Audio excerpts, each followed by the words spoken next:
नमस्कार, आप देख रहे हैं न्यूज 18 इंडिया। मैं हूं आपके साथ सपना शुक्ला।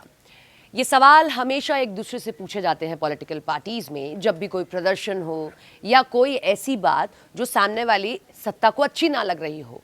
क्या कोई विदेशी ताकत है जो फंडिंग कर रही है? क्या बाहर से फंडिंग की जा रही है? इसीलिए ऐसी आवाजें मुखर हो जाती हैं। अब जब एक बिल आ रहा है तो उसके बाद विपक्ष ये कह रहा है कि क्या आप एनजीओ पर पूरी तरीके से उनका दाना पानी बंद करना चाह रहे हैं, उनका कंट्रोल चाह रहे हैं। जी हाँ, एक बिल की अब हम बात करेंगे जो कि इस सत्र में पटल पर रखा जाएगा। कुछ बड़े बदलाव उसके भीतर होने जा रहे हैं। मॉनसून सत्र चल रहा है, आप सब जानते हैं। ये आखिरी हफ्ता है इस सत्र का। ऐसे में केंद्र सरकार पूरी कोशिश में है कि फॉरेन कंट्रीब्यूशन एक्ट यानी कि एफसीआरए बिल संसद में पास हो जाए। इस बिल पर चर्चा के लिए केंद्रीय गृह मंत्री अमित शाह भी सदन में मौजूद रह सकते हैं, लेकिन इन सब के बीच में विपक्ष ने इसका विरोध करना जरूर शुरू कर दिया है। कांग्रेस के राष्ट्रीय अध्यक्ष मल्लिकार्जुन खड़गे ने तो साफ साफ कह दिया कि कांग्रेस विदेशी अंशदान यानी कि विनियम संशोधन विधेयक का विरोध करेगी और सोमवार को विपक्षी दलों के यानी कि आज विपक्षी दलों के जो फ्लोर नेता हैं उनकी बैठक में भी इस मुद्दे पर चर्चा की जाएगी और इसीलिए कांग्रेस ने व्हिप जारी किया है 10, 11 और 12 तारीख के लिए। आप सबसे पहले तो यह समझिए कि एफसीआरए है क्या, इस टर्म का मतलब क्या है। एफसीआरए बिल यानी कि विदेशी अंशदान संशोधन विधेयक भारत में विदेशों से मिलने वाले चंदे या आर्थिक सहायता को नियंत्रण और पारदर्शी बनाने वाला ये एक कानून है।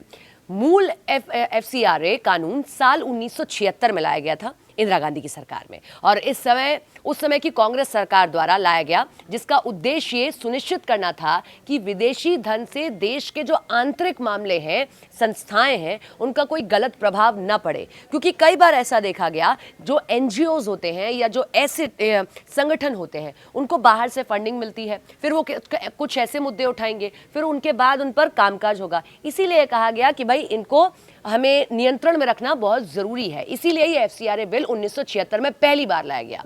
अब इस बार के एफसीआरए बिल में संशोधन क्या होने जा रहा है, क्या अमेंडमेंट, क्या बदलाव होने जा रहा है? तो इस बार के एफसीआरए बिल में एक तय अथॉरिटी बनाने का प्रस्ताव, एक अलग बॉडी बन जाएगी, एक अलग अथॉरिटी बना दी जाएगी।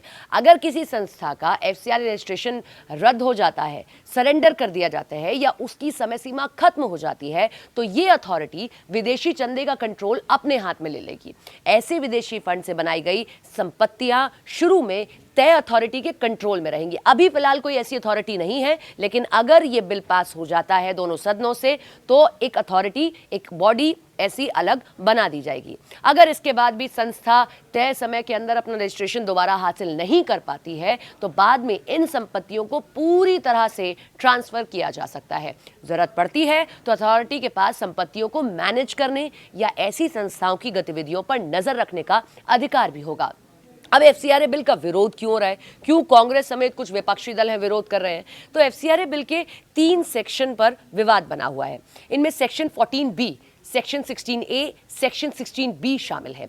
सेक्शन 14B जो एफसीआरए सर्टिफिकेट के खत्म होने की बात करता है, उसमें यह कहा गया है कि अगर कोई संस्था रिन्यूअल के लिए अप्लाई नहीं करता, उसका रिन्यूअल नामंजूर हो जाता है, तो रिन्यू हुए बिना ही सर्टिफिकेट की मियाद जो है वो खत्म हो जाती है, तो सर्टिफिकेट को खत्म माना जाएगा।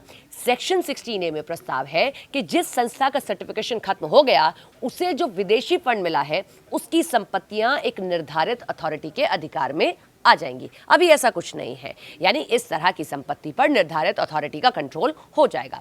विवाद का तीसरा जो बड़ा सेक्शन है जिस पर विवाद है वो है 16B, जो पुराने कानून के तहत पहले से ही किसी अथॉरिटी के अधिकार में आ चुकी संपत्तियों पर नए नियम के लागू करने की इजाजत देता है। इससे उन संस्थाओं पर बुरा असर पड़ने का डर है जिनका एफसीआरए रजिस्ट्रेशन सालों पहले ही खत्म हो गया था, लेकिन वो अब घरेलू फंड से ही काम चला रही हैं। विपक्ष एफसीआरए बिल के खिलाफ आखिर क्यों है? तो कांग्रेस महासचिव केसी वेणुगोपाल ये कहते हैं कि एफसीआरए बिल पूरी तरह से असंवैधानिक है।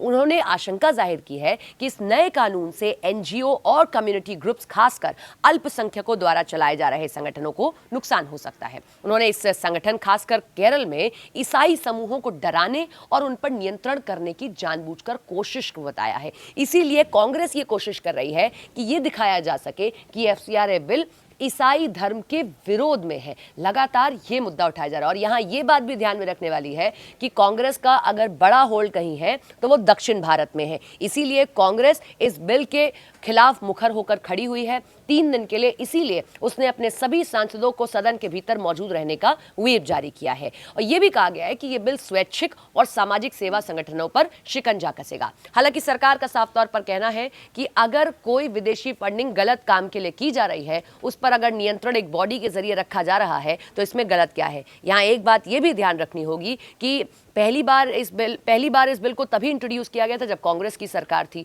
अमेंडमेंट तो 2020 में हुआ, बड़ा अमेंडमेंट 2026 में होने जा रहा है अगर ये बिल पास हो जाता है तो। अब देखना यह है कि आज कैसा हंगामेदार ये पूरा का पूरा सदन रहने वाला है, क्योंकि अब बहुत कम वक्त बचा है और सरकार के सामने चुनौती है कि अगर अभी पास नहीं कराया तो फिर शीतकालीन सत्र का ही इंतजार करना होगा।